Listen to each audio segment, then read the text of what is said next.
तमिल मचा अहुमदगी सना cell लाखिबगी थौदोक नुंगथिल पोबोप तमिसमदगी cell लाकपदा police personal सेनरम ले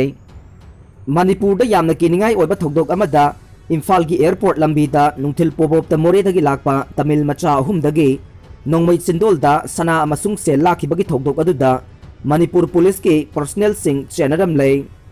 थाजब याबा मफमदगी फंगबा पाउना high चलिबा था सिगी तरामाथोइगी नुंगथिल पुंग अमरोम तारकपदा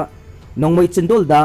नमदुना गाड़ी खामहल्लगा मपोट मचै मुनबगी थौदोक अदुदा चेनरिबा पुलिस पर्सनल सिंग अदुगी मरक्ता एएसआई अमा यावे तमथीरबा क्राइम अदुदा चेनरिबा मियोय अहुमगी मनुंगदा अनि पुलिसना फागतपा ngamkhre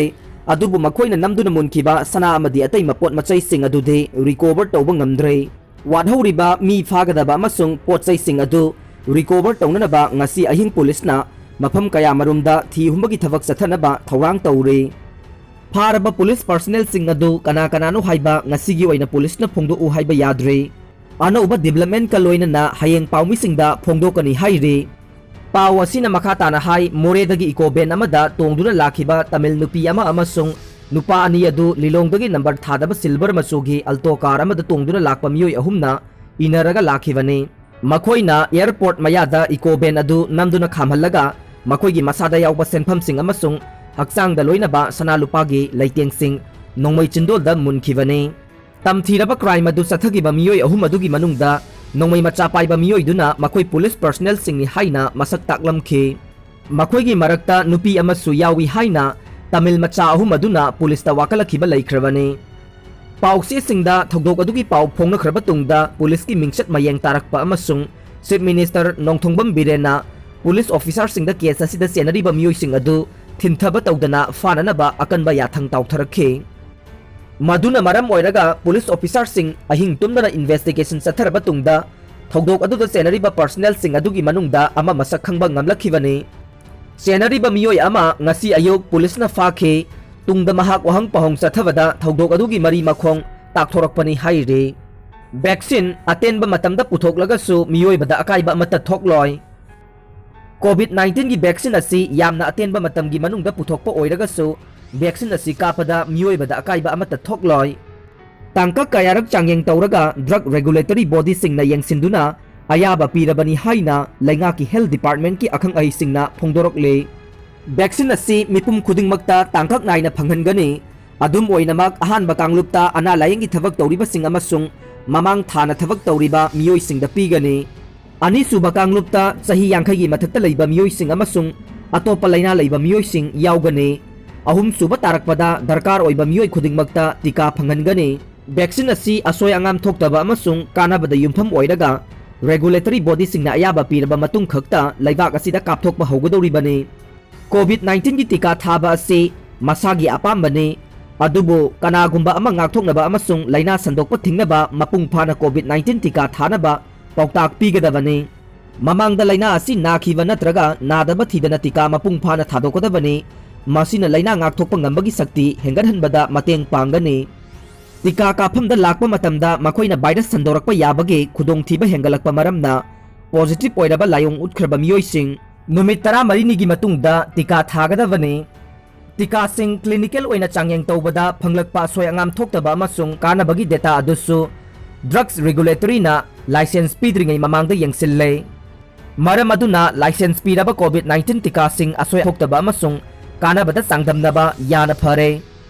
अदुबु कोविड-19 की टीका सिंग होंगदोक होंगजिन यादबा मरमना टीका थाबगी थबक पुमनमक सुपनगी टीका मखल अमा खक्तदा मपुंग फाना पांगथोकने नौना पोकपा अंगांग मिलियन कुनगा तरुक अमसुंग मिरोनबी मिलियन कुनगा मापन टीका थाबा ngamba मालेमदा ख्वाइदगी चावबा टीका थाबगी थबक सिंग भारत ना पांगथोकले लैबाक असिगी यामलबा अमसुंग तोंगान तोंगान बा मियोय सिंग मपुंग फाना टीका थाबा ngamnaba थबक थौरम सिंग मापांगल कंखत हल्ले भारत की टीका असि अफबने असोय अंगाम थोक्तनबा अमसुंग कानाबा फंगनबा तोंगान तोंगान बा तांकक सिंगदा टीका की चांगेंग सिंग पांगथोकपा मरमना भारत सिजनरिबा टीका असि अतोपा लैबाक सिंगना पुथोकपा टीका सिंगुम अफबा ngaktani टीका थानबा मफम अमसुंग मतमगी मतंगदा मखोइगी रजिस्टर तौरबा मोबाइल नंबर की खुथांगदा टीका कापा यारबा मियोय सिंगदा खंगलकनी फोटो यावबा सक्ताक से अमा हेक्ता मिंग चनबा मतमदा पुथोकपा यागने कोविड-19 टीका थानबा तंगाई फदना मिंग चनगदबने ꯃꯤꯡ ꯆꯜꯂꯕ ꯃꯇꯨꯡ ꯈꯛꯇꯗ ꯇꯤꯀꯥ ꯊꯥꯒꯗꯕ ꯃꯐꯝ ꯑꯃꯁꯨꯡ ꯃꯇꯝ ꯈꯪꯍꯜꯂꯛꯀꯅꯤ꯫ ꯇꯤꯀꯥ ꯊꯥꯒꯗꯧꯔꯤꯕ ꯃꯤꯑꯣꯏꯁꯤꯡ ꯑꯗꯨ ꯃꯁꯛ ꯈꯪꯅꯅꯕ ꯇꯤꯀꯥ ꯀꯥꯞꯐꯝꯗ ꯑꯃꯁꯨꯡ ꯃꯤꯡ ꯆꯟꯕ ꯃꯇꯝꯗ ꯐꯣꯇꯣ ꯌꯥꯎꯕ ꯁꯛꯇꯥꯛ ꯇꯉꯥꯏ ꯐꯗꯅ ꯗꯔꯀꯥꯔ ꯑꯣꯏ꯫ ꯑꯣꯟꯂꯥꯏꯟꯗ ꯃꯤꯡ ꯆꯜꯂꯕ ꯃꯇꯨꯡꯗ ꯇꯤꯀꯥ ꯀꯥꯞꯄ ꯌꯥꯔꯕ ꯃꯤꯑꯣꯏ ꯑꯗꯨꯒꯤ ꯃꯣꯕꯥꯏꯜ ꯅꯝꯕꯔꯗ SMS ꯗ ꯇꯤꯀꯥ ꯊꯥꯕꯒꯤ COVID-19 ꯇꯤꯀꯥ ꯊꯥꯈ꯭ꯔꯕ ꯃꯇꯨꯡꯗ ꯃꯈꯣꯏꯒꯤ ꯃꯣꯕꯥꯏꯜ ꯅꯝꯕꯔꯗ ꯄꯥꯎ SMS ꯐꯪꯒꯅꯤ꯫ ꯇꯤꯀꯥꯒꯤ ꯗꯣꯁ ꯈꯨꯗꯤꯡꯃꯛ ꯀꯥꯞꯈ꯭ꯔꯕ ꯃꯇꯨꯡꯗ ꯃꯈꯣꯏꯒꯤ ꯃꯣꯕꯥꯏꯜ ꯅꯝꯕꯔꯗ QR ꯀꯣꯗ ꯌꯥꯎꯕ ꯁꯛꯇꯥꯛꯆꯦ ꯑꯃ ꯊꯥꯔꯛꯀꯅꯤ꯫ COVID-19 ꯇꯤꯀꯥ ꯊꯥꯈ꯭ꯔꯕ ꯃꯇꯨꯡꯗ ꯃꯤꯑꯣꯏ ꯑꯗꯨ ꯌꯥꯝꯗ꯭ꯔꯕꯗ ꯄꯨꯡ 1.5 ꯇꯤꯀꯥ ꯊꯥꯐꯝ ꯑꯗꯨꯗ ꯄꯣꯊꯥꯒꯗꯕꯅꯤ꯫ ꯀꯔꯤꯒꯨꯝꯕ ꯍꯛꯆꯥꯡꯗ ꯅꯨꯡꯉꯥꯏꯔꯛꯇꯕ ꯊꯣꯛꯂꯕꯗꯤ ꯈ꯭ꯋꯥꯏꯗꯒꯤ ꯅꯛꯄ ꯍꯛꯁꯦꯜꯒꯤ ꯑꯈꯪ ꯑꯍꯩꯁꯤꯡ NNM ꯑꯁꯥꯗ ꯄꯥꯎ ꯄꯤꯒꯗꯕꯅꯤ꯫ ꯀꯣꯚꯤꯗꯀ ꯆꯨꯅꯕ ꯆꯠꯅ ꯀꯥꯡꯂꯣꯟꯁꯤꯡ ꯍꯥꯏꯕꯗꯤ ꯃꯥस्क ꯎꯞꯄ, ꯈꯨꯠ ꯁꯥ ꯇꯣꯏꯅ ꯍꯥꯝꯕ ꯑꯃꯁꯨꯡ ꯐꯤꯠ 6 ꯊꯥꯞꯅ ꯂꯩꯕ ꯑꯁꯤꯅꯆꯤꯡꯕ ꯃꯈꯥ ꯇꯥꯅ ꯏꯟꯒꯗꯕꯅꯤ꯫ ꯑꯁꯣꯏ ꯑꯉꯥꯝ ꯊꯣꯛꯇ꯭ꯔꯦ ꯍꯥꯏꯕ ꯈꯪꯂꯕ ꯃꯇꯝ ꯈꯛꯇꯗ ꯀꯣꯚꯤꯗ ꯇꯤꯀꯥ ꯊꯥꯒꯅꯤ꯫ ꯑꯇꯣꯞꯄ ꯇꯤꯀꯥ ꯈꯔꯗ ꯁꯥꯏꯗ ꯏꯐꯦꯛ ꯂꯩ ꯍꯥꯏꯕꯁꯤ ꯑꯆꯨꯝꯕꯅꯤ꯫ ꯃꯤꯑꯣꯏ ꯈꯔꯗ ꯇꯤꯀꯥ ꯀꯥꯞꯐꯝꯗ ꯑꯆꯝꯕ ꯁꯥꯏꯗ ꯏꯐꯦꯛꯁꯤꯡ ꯍꯥꯏꯕꯗꯤ ꯂꯥꯏꯍꯧ ꯈꯖꯤꯛꯇꯪ ꯍꯧꯕ, ꯆꯩꯅꯥ ꯐꯥꯎꯕ ꯊꯦꯡꯅꯒꯅꯤ꯫ COVID-19 ꯇꯤꯀꯥꯒ ꯃꯔꯤ ꯂꯩꯅꯅ ꯁꯥꯏꯗ ꯏꯐꯦꯛꯁꯤꯡ ꯌꯦꯡꯁꯤꯟꯅꯅꯕ ꯊꯧꯔꯥꯡ ꯁꯦꯝ ꯁꯥꯗꯨꯅ ꯂꯩꯔꯤ꯫ ꯀꯦꯟꯁꯔ, ꯗꯥꯏꯕꯦꯇꯤꯁ, ꯍꯥꯏꯄꯔꯇꯦꯟꯁꯟꯒꯨꯝꯕ ꯂꯩꯅꯥꯁꯤꯡ ꯂꯩꯕ ꯃꯤꯑꯣꯏꯁꯤꯡ ꯑꯁꯤ ꯌꯥꯝꯅ ꯈꯨꯗꯣꯡꯊꯤꯅꯤꯡꯉꯥꯏ ꯑꯣꯏꯕ ꯀꯥꯡꯂꯨꯞꯅꯤ ꯍꯥꯏꯅ ꯂꯧꯔꯦ꯫ ꯃꯈꯣꯏ COVID-19 ꯇꯤꯀꯥ ꯊꯥꯕ ꯗꯔꯀꯥꯔ ꯑꯣꯏ꯫ ꯑꯍꯥꯟꯕ ꯇꯥꯡꯀꯛꯇ ꯇꯤꯀꯥ ꯃꯁꯤꯡ ꯌꯥꯝꯗꯕ ꯃꯔꯝꯅ ꯃꯁꯤ ꯑꯍꯥꯟꯕꯗ ꯃꯔꯨꯑꯣꯏꯕ ꯀꯥꯡꯂꯨꯞꯁꯤꯡꯗ ꯀꯥꯞꯀꯅꯤ꯫ ꯃꯇꯨꯡ ꯇꯥꯔꯛꯄꯗ ꯗꯔꯀꯥꯔ ꯂꯩꯕ ꯈꯨꯗꯤꯡꯃꯛ ꯄꯥꯎꯈꯨꯝ ꯂꯣꯏꯅꯅ ꯃꯤꯑꯣꯏ ꯑꯃꯅ ꯅꯨꯃꯤꯠ 29ꯅꯤꯒꯤ ꯀꯥꯟꯅꯔꯒ ꯇꯤꯀꯥ ꯗꯣꯁ 2 ꯀꯥꯞꯀꯅꯤ꯫ COVID-19 ꯇꯤꯀꯥ ꯑꯅꯤꯁꯨꯕ ꯗꯣꯁ ꯊꯥꯈ꯭ꯔꯕ ꯆꯌꯣꯜ 2ꯒꯤ ꯃꯇꯨꯡꯗ ꯂꯩꯅꯥ ꯉꯥꯛꯊꯣꯛꯅꯕ ꯑꯦꯟꯇꯤꯕꯣꯗꯤꯁꯤꯡ ꯁꯦꯝꯒꯠꯂꯛꯏ ꯍꯥꯏꯅ ꯃꯅꯤꯄꯨꯔ ꯂꯩꯉꯥꯛꯀꯤ ꯍꯦꯜꯊ ꯗꯤꯄꯥꯔꯠꯃꯦꯟꯠꯀꯤ ꯑꯈꯪ ꯑꯍꯩꯁꯤꯡꯅ ꯃꯈꯥ ꯇꯥꯅ ꯐꯣꯡꯗꯣꯛꯈꯤ꯫ ꯃꯔꯤ ꯃꯇꯥꯁꯤꯡꯅ ꯃꯤꯑꯣꯏ ꯑꯃ ꯎꯗ ꯄꯨꯜꯂꯒ ꯃꯩ ꯊꯥꯔꯒ ꯍꯥꯠꯈ꯭ꯔꯦ꯫ ꯌꯨ ꯉꯥꯎꯔꯒ ꯏꯃꯨꯡꯗ ꯑꯣꯠ ꯅꯩꯕ, ꯂꯥꯎ ꯈꯣꯡꯕ ꯇꯧꯕꯇ ꯅꯠꯇꯅ ꯆꯥꯡ ꯅꯥꯏꯅ ꯈꯠꯅꯕ ꯍꯧꯕꯗꯒꯤ ꯂꯥꯛꯁꯤꯟꯅꯅꯕ ꯑꯇꯣꯞꯄ ꯎꯄꯥꯏ ꯑꯃꯠꯇ ꯂꯩꯇꯕꯗꯒꯤ ꯑꯣꯔꯤꯁ꯭ꯌꯥꯒꯤ ꯑꯪꯒꯨꯜ ꯗꯤꯁꯇ꯭ꯔꯤꯛꯇ ꯃꯁꯥꯒꯤ ꯆꯍꯤ 25 ꯁꯨꯔꯕ ꯅꯨꯄꯥ ꯑꯃ ꯃꯍꯥꯛꯀꯤ ꯃꯔꯤ ꯃꯇꯥꯁꯤꯡꯅ ꯃꯩ ꯊꯥꯔꯒ ꯍꯥꯠꯈ꯭ꯔꯦ ꯍꯥꯏꯅ ꯉꯁꯤ ꯌꯨꯝꯁꯀꯩꯁ ꯅꯨꯃꯤꯠꯇ ꯄꯨꯂꯤꯁꯀꯤ ꯄꯥꯎꯅ ꯍꯥꯏꯔꯤ꯫ ꯊꯧꯗꯣꯛ ꯑꯗꯨ ꯉꯔꯥꯡ ꯂꯩꯕꯥꯛ ꯄꯣꯛꯄꯒꯤ ꯅꯨꯃꯤꯗꯥꯡ ꯋꯥꯏꯔꯝꯗ ꯊꯣꯛꯈꯤꯕꯅꯤ꯫ ꯃꯐꯝꯗꯨꯒꯤ ꯃꯤꯑꯣꯏꯁꯤꯡꯒꯤ ꯃꯇꯨꯡ ꯏꯟꯅ ꯃꯤꯑꯣꯏ ꯑꯗꯨꯕꯨ ꯃꯔꯤ ꯃꯇꯥꯁꯤꯡ ꯑꯗꯨꯅ ꯎ ꯄꯥꯝꯕꯤ ꯑꯃꯗ ꯄꯨꯟꯁꯤꯟꯈꯤ ꯑꯃꯁꯨꯡ ꯃꯗꯨꯒꯤ ꯃꯇꯨꯡꯗ ꯃꯉꯣꯟꯗ ꯄꯦꯇ꯭ꯔꯣꯜ ꯆꯥꯏꯁꯤꯜꯂꯕ ꯃꯇꯨꯡꯗ ꯃꯩ ꯊꯥꯈꯤ ꯍꯥꯏꯅ ꯁꯦꯅꯤꯌꯔ ꯑꯣꯐꯤꯁꯥꯔ ꯑꯃꯅ ꯍꯥꯏꯈꯤ꯫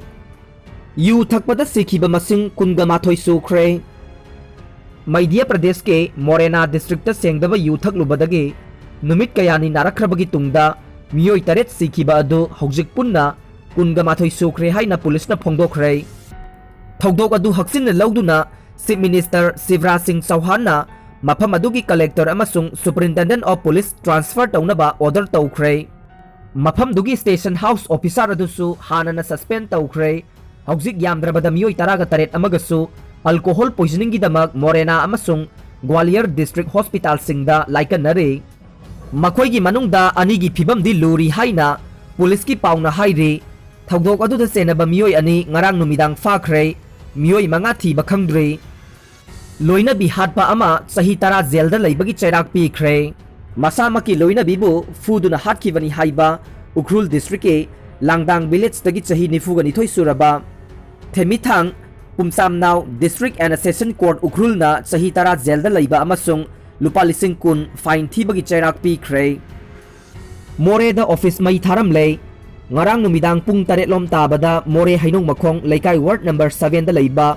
ꯃꯅꯤꯄꯨꯔ ꯂꯩꯉꯥꯛꯀꯤ ꯚꯦꯇꯤꯅꯔꯤ ꯁꯕ ꯗꯤꯚꯤꯖꯅꯦꯜ ꯍꯣꯁꯄꯤꯇꯥꯜꯒꯤ ꯗꯤꯄꯨꯇꯤ ꯗꯥꯏꯔꯦꯛꯇꯔꯒꯤ ꯑꯣꯐꯤꯁ ꯀꯥꯒꯤ ꯃꯃꯥꯡ ꯊꯪꯕ ꯊꯣꯡꯒꯤ ꯁꯔꯨꯛꯁꯤꯡ ꯁꯛꯈꯪꯗꯕꯁꯤꯡꯅ ꯃꯩ ꯊꯥꯕ ꯍꯧꯔꯝꯂꯦ꯫ ꯑꯣꯐꯤꯁ ꯑꯗꯨꯗ ꯃꯤ ꯂꯩꯇꯕ ꯑꯃꯗꯤ ꯑꯃꯝꯕꯒꯤ ꯈꯨꯗꯣꯡꯆꯥꯕ ꯂꯧꯔꯒ ꯁꯛꯈꯪꯗꯕꯁꯤꯡꯅ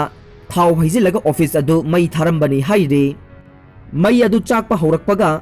ꯃꯅꯥꯛ ꯅꯛꯅ ꯂꯩꯕ ꯂꯩꯀꯥꯏꯒꯤ ꯃꯤꯑꯣꯏꯁꯤꯡꯅ ꯃꯇꯝ ꯆꯥꯅ ꯊꯦꯡꯅꯍꯧꯕꯗꯒꯤ ꯃꯩ ꯑꯗꯨ ꯀꯜꯍꯧꯕꯗꯒꯤ ꯑꯃꯥꯡ ꯑꯇꯥ ꯊꯣꯛꯍꯧꯗ꯭ꯔꯦ꯫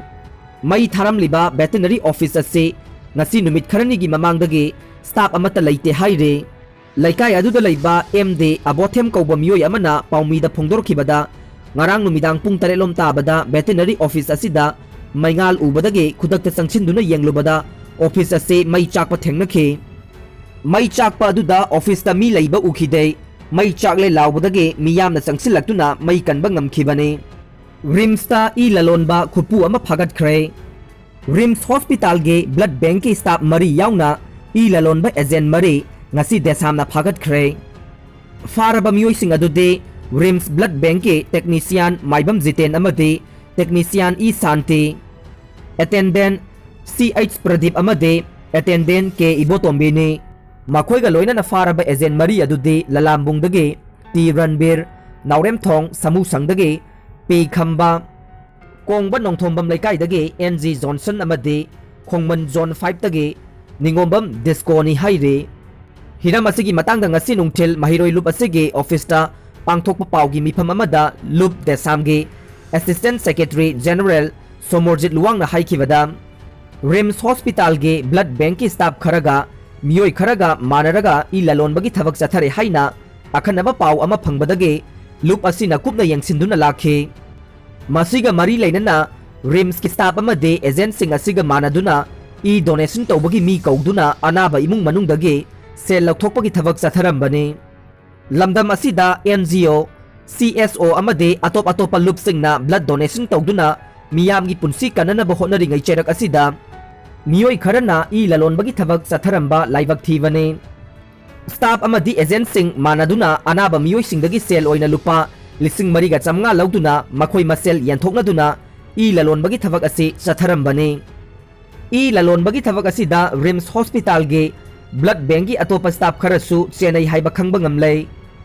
मखोय सिंग असिसु अथुबा मतमदा फादुना लेबाक मियामगी ममांगदा पुथोकने चेनरिबा मियोय सिंग असिगी मथक्ता लोगी ओइबा थबक लौखटनबा मरी लेनबा सिंगदा चे पिसिलगने देसामना बोसेम की सेक्रेटरी अमदे कंट्रोलर की ऑफिस का सोलोन सिनख्रे ममांग सही की दिसंबर 23 board of secondary education Manipur की सेक्रेटरी मेरी थॉमस सेथुंग अमदे कंट्रोलर के टिकेन गे डिपुटेशन मतम लोइख्रबसु ngasi फाउबदा mahut haptana thambagi mayokta ngasi desamna bosem gi secretary amade controller gi office ka solon sinkhre ngasi ayok pung 13 makhairom tabada desam gi secretary general el lamyan bana lusingba mahiroi kangbu amana office ka adu solon sinkhibani solon sinba adu da desam gi secretary lamyan bana phongdokibada haukiba december 23 secretary amade controller की deputation मतम लोइखिबदगे मथंगी नुमित दिसंबर 19 दगे फमनी असि हांगदुना लेरकले मसिना मरम ओइरगा महिरोइ सिंगना board तगे document सिंग लौथोंना बहोनबदा खुदोंग सादबा कया मायोकनरे academic session 2021 असे कोविड-19 pandemic ना मरम ओइरगा मतम कुइना lyric तंबा फंगलत्रबा मतुंग फिबम खरा फगलक्तुना अनौबा SOP सेमदुना स्कूल सिंग हांगनबा थौरांग तौदुना लेगांगना कन्ना होनरबसु हांगदोंगनबा रिवाइज सिलेबस ब्लूप्रिंट सिंगबा सेमगदबा अमदे एग्जामिनेशन गे प्रोसेसिंग तौदुना अककनबा मतम अमा खंगहनदुना महिरोइ सिंगना चरांगनरिबा असे कोहनगदबा यामना चीरबा मतम असिदा पोस्ट अनि हांगदुना लैरिबसिदा लैंगांगना तुमिनना लैसिनबा देसामना याबा ngamloi अहानबा खोंथांग ओइना सोलोनसिनबगी खोंजंग चंगसिनबने लैंगांगना तुमिनना लैसिलबदे मथंग मथंग खोंजंग चंगसिनगनी हाइखे